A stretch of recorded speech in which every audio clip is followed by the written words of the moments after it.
Hello friends, welcome back to my channel. My name's Katie. I've got my coffee in hand and I'm just gonna kind of talk off the cuff about some of the stuff that I'm working through right now. If I'm being really honest, I'm in a very confusing season of my life. I am caretaking for my mom. Some days she's good, some days she's not. It's very inconsistent, and I am also struggling with feeling very irresponsible about not having an actual job. I work part-time for a friend of mine. It's very inconsistent as well. Just trying to make ends meet with little odd jobs and side gigs, but I'll admit it's a struggle. Being the firstborn of the family, I've always felt this need to be just responsible. I'm a hard worker. I have worked since I was old enough. My first job was when I was 15 and a half. I couldn't even drive, let's put it that way. I had to have my parents drop me off and pick me up. And from then on, I've always worked full-time gigs, more than full-time. Even jobs I remember where my boss asked me to write up the duties of my job that I was doing that was supposed to be 32 hours a week. Ended up I was working 2.5 full-time jobs in a 32-hour week. Was I putting in extra hours and not getting paid for them? Absolutely. That's often what happens when you work for a ministry or a church. We can talk about that another day. Anyway, the point being, I've always been a hard worker. So in this season of my life, when I don't have a clear agenda or a workload, I feel a little bit lost. And maybe that's where I got some of my identity before, whether it was running my own business or working for someone else. And that isn't something that I have right now. So I feel like I'm just floating in this in-between stage of caretaking, struggling to work and not work, and whether I should or should not, and just trying to figure out what my purpose is day to day. And that's not something that I'm very good at just being okay with. It's just not a comfortable stage in my life. I also have been trying to make some progress here on YouTube. I go back and forth. I'm obviously not monetized yet, so how much effort do I put into this and how much time do I really have for it, even though I really enjoy it? And would I love to be monetized at some point? Sure. But will that happen? I don't know. If the Lord chooses to bless it that way, I would be honored, and that would be great. If you want to subscribe, please do.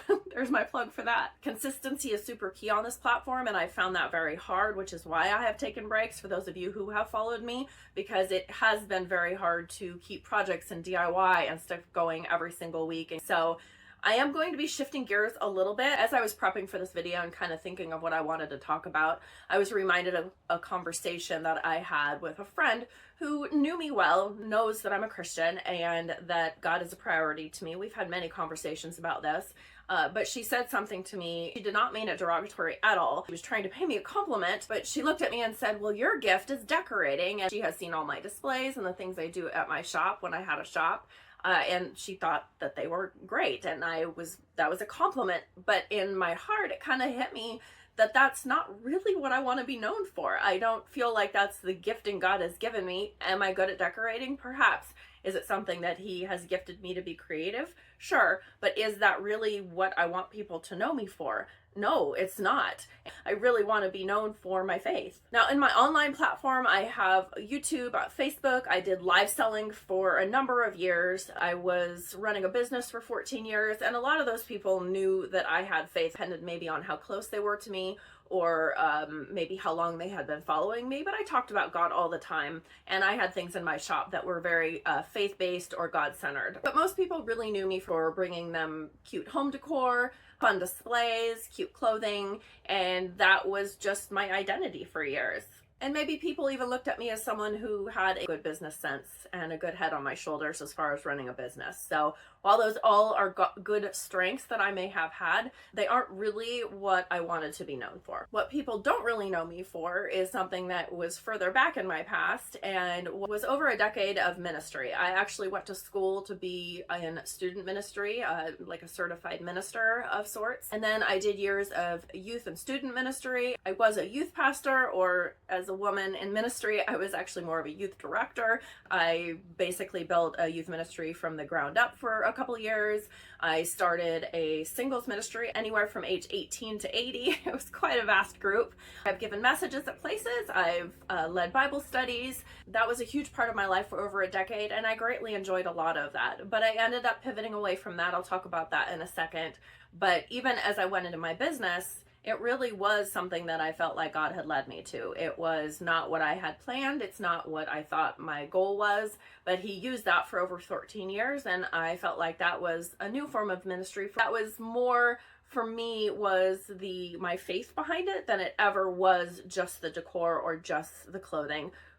Without Jesus, none of that really meant anything to me, quite honestly. So I guess the point being is that's kind of where I've come from, and those are the things that have defined who I was and have given me purpose in the past.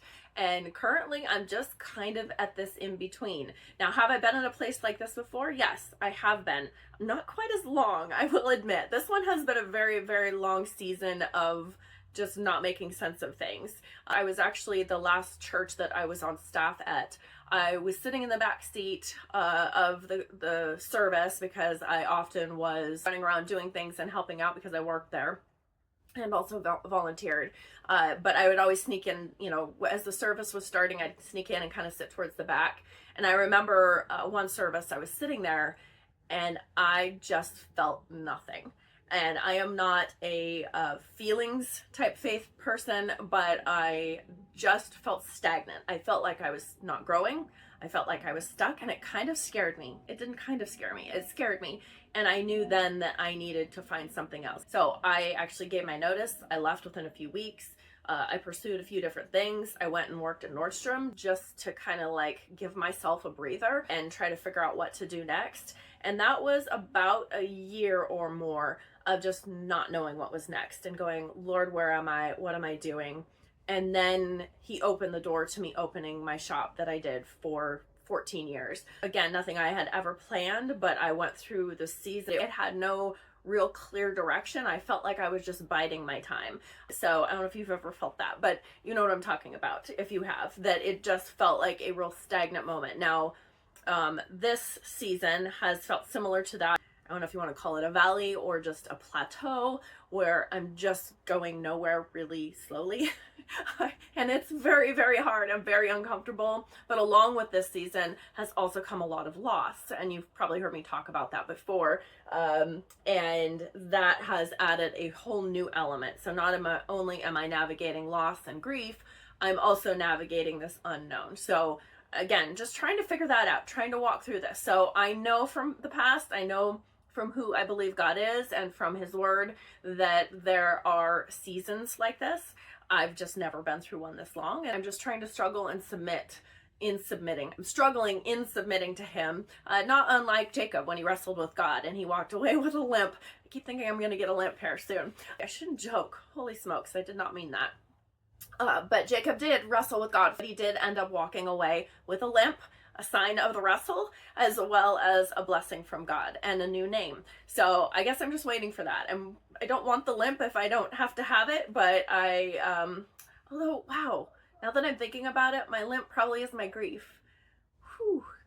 Every time I start talking to the camera, I get emotional because I'm like processing things, but my limp probably is my grief. It's altered me. It has changed me. So I have my limp, waiting for my blessing, a new direction. So during the season, during the last season that I was in where I went through this, and there's been other smaller seasons, but I often spend that time just pressing into God because I find that that's the only place to find answers. I just get in the word, I seek him, I talk to him, I listen to reputable people online. I've gone into even really old texts and books of authors that I feel like are very deep and that I can learn from. The season isn't a time to just be lazy or to just, you know, I guess sit in your unknown. I normally take these seasons to just really press in and to try to figure out, and that wrestling, really it's the wrestling like Jacob did. And I have found, probably because of the loss and grief, that a lot of the stuff that has bubbled to the surface during this time is really stuff that just God's trying to weed out from me and get rid of in me. And so there's been a lot. Anger, you know, dealing with forgiveness, trying to trust. Trust is so hard, just the faith to keep going. I know that there will be good that comes from it because God promises that in his word. I actually did a video of some of the things I have been doing during the season of trying to be diligent in the waiting and not wasting time, because none of this is a waste of time. While it feels slow for me and unproductive for someone who likes to get things done, I do know that there will be good that comes from it. And I hope to someday share a video with you when I do get that new name and that new direction from God. So now what does that have to do with my channel? I'll go ahead and tie that back in, why I'm even talking about this. So while I still am going to lean into those cozy home DIY decor upgrades to the house type videos, I might be cutting back on them a little bit and spending some more time talking with you and having some coffee chats with Katie, or something that's less cheesy. Maybe drop a name below that you might think would be better. The thing is, I don't want to give up on this channel, and the last time I did this, I pushed myself so hard that I ended up burning out. I don't feel as confident sharing things and talking to the camera, but I want to get better at that. In fact, I have a list with so many subjects I want to talk about. I don't know if it's anything you're interested in, but it's stuff that's on my heart. And ultimately, I want you to know that while I do decorate, that's not my first love. My first love is Jesus and honoring God with my life, whether it be through decor, whether it be through my words, whether it be through my actions, whatever it is. But I also want that to come through on my channel, and that's something that I've always felt kind of torn between. This time around, I have been gravitating towards that more, so you'll see things that I've done videos on that are more like biblical teaching, biblical encouragement, things that are on my heart that I want to chat about, that are leaning more towards a God-focused life rather than just decor. So that is something you will be seeing more of. If you don't like that kind of thing, I'm not offended if you unsubscribe, although I do encourage you to stick around even if it's maybe not your thing and you're curious about it. Please ask questions. I'm always open to answer questions. Anyway, I want to keep this really relational. I want it to be a little bit more like we're having a conversation in my living room.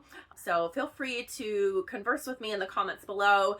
Tell me where you're at, what your story is, if you've gone through a season like this where you felt stuck, or maybe you feel like you're wrestling with God like Jacob did. But we're all walking through something. Everybody has a story. And while some seasons can be very uncomfortable, they're not meaningless. And often our uncomfortable seasons are where God ends up shaping us. There is purpose in any season. Get in the Word, talk to God, figure out what's next, but just don't give up. Also subscribe if you want more biblical encouragement, random coffee chats, and home decor and DIY. But whatever you do, I hope you walk away from this with a little bit of hope and encouragement for your week. Until next time.